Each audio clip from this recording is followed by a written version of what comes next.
Halo teman-teman, selamat datang di Value Stock. Hari ini saya akan membahas analisa fundamental saham TBG kuartal pertama tahun 2021. Oke, ini disclaimer-nya, yang pertama ini merupakan sharing analisa fundamental, bukan ajakan beli jual ataupun hot suatu saham, dan keputusan investasi ada di tangan teman-teman selaku investor.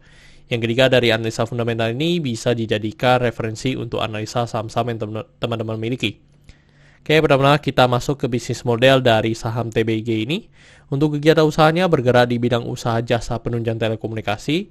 Jadi sumber income-nya juga dari jasa penunjang telekomunikasinya, dan mereka sudah memiliki 19.000 tower ya teman-teman.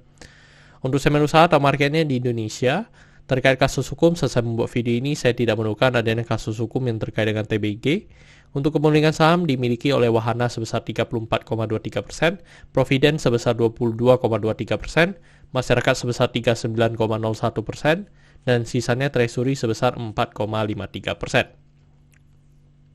Dan ini teman-teman dari segi pendapatannya konsisten mengalami kenaikan, dan secara kuartal pertama mengalami kenaikan sebesar 7,7%, dan saya asumsikan kuartal keempatnya memiliki kinerja yang sama dengan kuartal pertama, maka sampai akhir tahun akan mengalami kenaikan sebesar 5,7%. Dan ini dari segi net profitnya juga mengalami kenaikan, dan kenaikannya sebesar 16,4%. Dan seperti tadi saya asumsikan kuartal keempatnya memiliki kinerja yang sama dengan kuartal pertama, maka sampai akhir tahun akan mengalami kenaikan sebesar 6,4%. Dan dari segi asetnya juga konsisten mengalami kenaikan, dan kenaikannya sebesar 15,9%. Untuk dari segi utang juga mengalami kenaikan, dan kenaikannya sebesar 19,1%. Untuk dari segi modal juga mengalami kenaikan, dan kenaikannya sebesar 6,5%. Dan ini teman-teman merupakan summary laporan keuangannya dari 2014 sampai 2021. Dan di sini saya akan banyak membahas tentang rasio keuangannya. Yang pertama adalah NPM atau Net Profit Margin. Untuk Net Profit Margin 2021 ini hanya sekitar 18,99 atau 19%, mengalami kenaikan dibandingkan dengan bulan sebelumnya. Dan memang selama 2018 sampai 2021 mungkin konsisten mengalami kenaikan dari segi Net Profit Margin.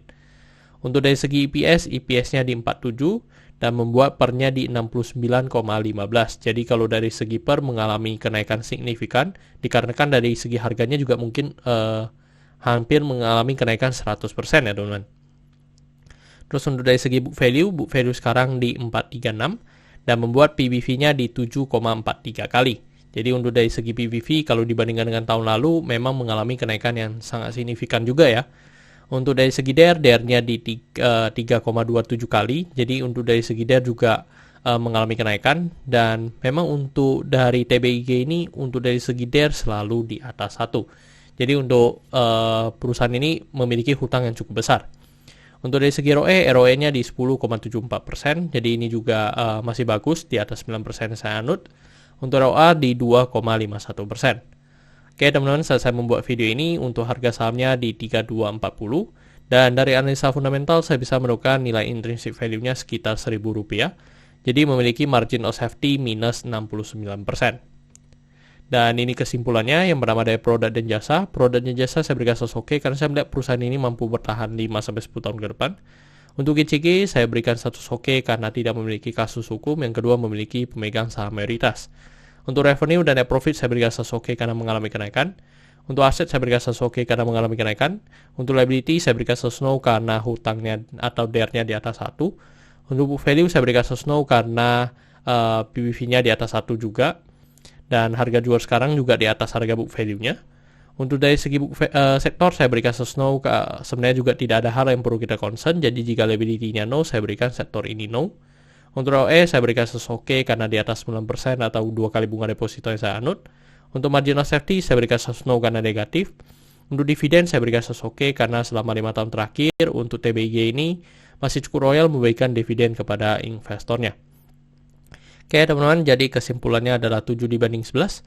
Dan pertanyaannya adalah apakah saya akan membeli saham TBG ini? Tidak ya teman-teman, karena secara valuasi maupun secara fundamental belum masuk dalam kategorinya saya. Oke teman-teman, saya rasa cukup sekian untuk video kali ini. Jangan lupa untuk like dan subscribe. Jangan lupa juga untuk follow saya di Instagram saya di Royken13. Dan teman-teman, saya ada membuat grup Telegram, jadi teman-teman bisa join grup Telegram saya di Value Stock. Untuk linknya teman-teman bisa dapatkan di deskripsi di bawah. Dan jika teman-teman ada kode saham yang ingin saya bukan analisa seperti ini, silahkan tinggalkan di kolom komentar untuk kode sahamnya. Oke teman-teman, see you in the next video. Bye-bye.